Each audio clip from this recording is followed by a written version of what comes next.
зовут Андрей Игнатенко, это моя жена Алина. В Одессе я был QA-инженером и QA-тимлидом веб-команды, которая занимается ядром телефонии.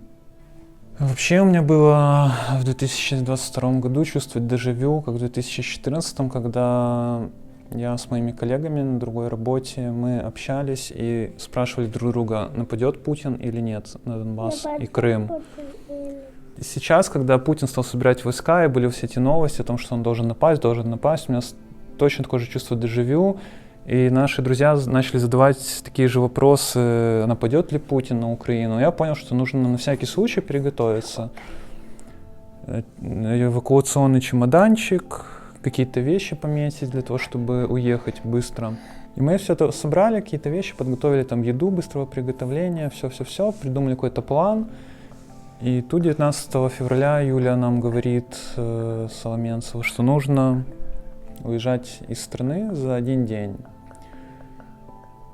И я позвонил своей бабушке еще, чтобы взять ее с собой, потому что жена беременна, чтобы она нам помогала в дороге. Бабушка тоже не хотела уезжать, потому что она архитектор, и у нее много проектов было в Одессе. Но так как она работает с ноутбуком, я говорю, поехали просто как в командировку, ты с ноутбуком сможешь работать. И мы взяли бабушку, жену, ребенка, сели в машину и поехали к сестре в Германию. Мы думали, что это будет просто как бизнес-трип, командировка на 2 недели, но, к сожалению, когда мы уже были в Германии, мы узнали, да, что в Украине началась война, и потом просто Вадикс предложил переехать сюда, в Италию, в Тренто, чтобы работать в офисе, и чтобы вся украинская команда была вместе. Да, мы должны рожать ребенка, и через 2 месяца. И, конечно, у нас были планы, мы купили разные вещи для него, кроватки для 2 детей, для старшего, для младшего. Осталось много вещей, все в Одессе, но, наверное, это не самое страшное. Самое страшное, что остались все мои друзья, остальные родственники, родители Алины, мой папа, разные тети, дяди, бабушки, дедушки, все остались в Украине, и сейчас они там нам пишут, как они постоянно прячутся в подвал. То они идут в подвал, то они выходят из подвала, то у них воздушная тревога, то отбой воздушной тревоги. Ну и, наверное, вот это самое плохое, потому что вещи, понятно, мы здесь можем получить от волонтеров, например, какие-то экстренные вещи, или просто купить самим, то есть это не проблема.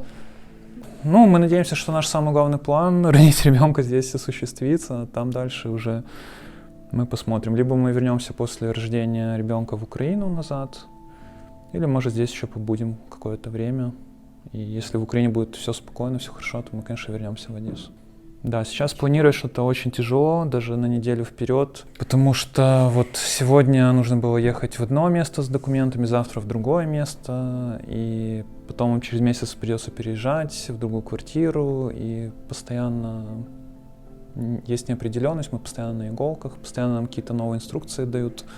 Ты чувствуешь, опять же, для своих детей больше безопасности, потому что вот лично для меня представлять, что вот объяснить ребенку, что туда нельзя идти, потому что там может что-то взорваться, или нам надо куда-то спускаться, потому что там сирена какая-то, это опять же маленьким детям сложно объяснить. Это даже взрослым детям, мне кажется, у них тоже тревога возрастает именно вот у детей и у родителей, и это все очень плохо сказывается, скажем так, на детях. Ну и в любом случае у Алекса большая поддержка с жильем и со всем. Да, в этом плане. И эта тревога, вот эти все бумажные вот бюрократии, они как-то сходят на нет, не так уже сложно, потому что ты не чувствуешь себя совсем одиноким, брошенным, наверное, покинутым в чужой стране. И легче будет адаптироваться немножко. Ну, мы надеемся, что наши победят, и мы сможем вернуться назад.